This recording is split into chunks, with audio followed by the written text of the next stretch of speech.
Hi, I'm Ronit Pinto, the publisher and founder of Honeysuckle and Honeypot magazines, and this is our show, Honey Talks.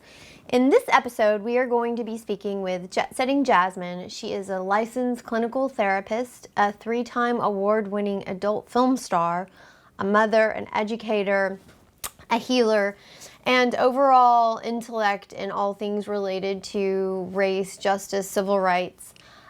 We caught up with Jasmine on 420. She is our second centerfold in our current edition, Under the Female Influence, which can be found on our site, hshoneypot.com. I feel like just as a publisher, as a woman, and as a thinking person, it's hard to talk about centerfolds without thinking about, race and just the lineage of white black versus black women and just the representation of women, certainly ageism as well. Yeah, well, I definitely love the diversity of this particular issue and who you chose as centerfolds and why, and really the messaging behind that, and the women under the influence, that speaks in so many ways to our society right now, and how, I mean, we know how valuable we are, but you just really drawing out the diversity and the value that we bring to every industry. And I can go on and on and on. I also, we shared a little bit I was sharing my excitement with the issue, and I mentioned that this is a time capsule. This particular issue is a time capsule, and the first one that you're putting out in the middle of this pandemic, but also just the content itself, and putting such a focus on women and our relationship to the plant when that has been such a taboo topic. Women under any influence, legal or illegal, has been, women under our own influence has been a very, charged, politically charged topic, religiously charged topic, all kinds of things, all kinds of intersections. And then also because of the historic relationship between people of color and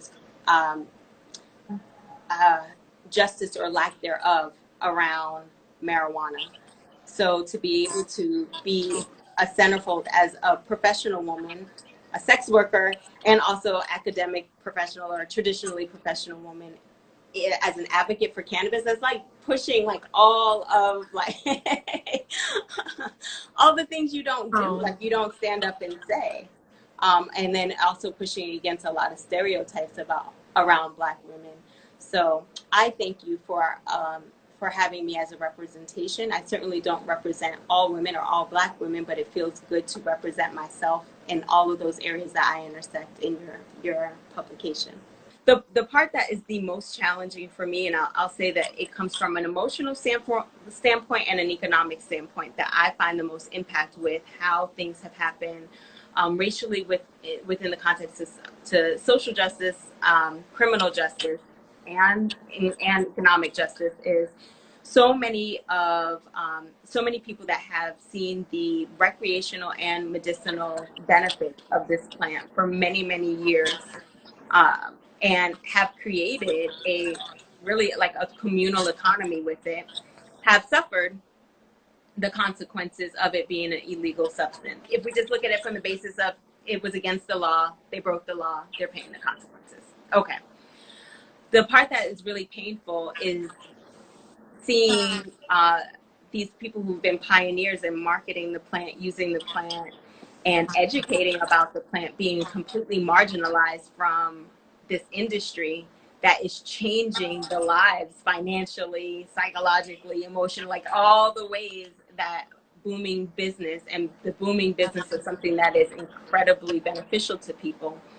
So it's almost like kind of like the usual way of colonizing any and everything. It's like, make it a bad thing, make people think it's a bad thing, let that bad thing mature, grow the demand around it, Put people in jail for it. Put people in, well, and even with that, like what you're doing there is capitalizing, exploit the people that are doing the research, the legwork, building the market, building the branding, building the culture behind it. Let's get rid of them, remove them, and let's appropriate this culture, and let's make financial gains on it. And so that all that being said, I'm an entrepreneur. I do understand, watch the market, watch the trends, watch people's behaviors, and you certainly capitalize on that. But it should be known it's on the backs of, of those who have been completely marginalized from something that they've specialized from in the past. The article deals with COVID-19 also, how when people come to this country as doctors, lawyers, or people that were native to this country have been practicing medicine and other types of body and healing work. And we marginalize them. No, this is not good, not good science, not good medicine, not good practices. And then we become in an emergency pandemic situation, and we are taking volunteers from other countries that hold now equal credentials. So it's okay for people who have not been able to apply for a job in a hospital in the past to, in the past it wasn't okay for them to practice medicine, but now we're making exceptions. So it's just that hypocritical nature of kind of how we do business as a country, as a culture. And it is painful when people who would be wonderful at building, continuing to build up legal cannabis, THC, CBD in our communities, who know our communities, know the people in our communities, and they can't, they're barred from it. So however the chips land, I just have to share like my impact on, have we made progress? Yes. Have we left people behind in the progress? Yes. Key people? Absolutely. And it's a sting. It is bittersweet.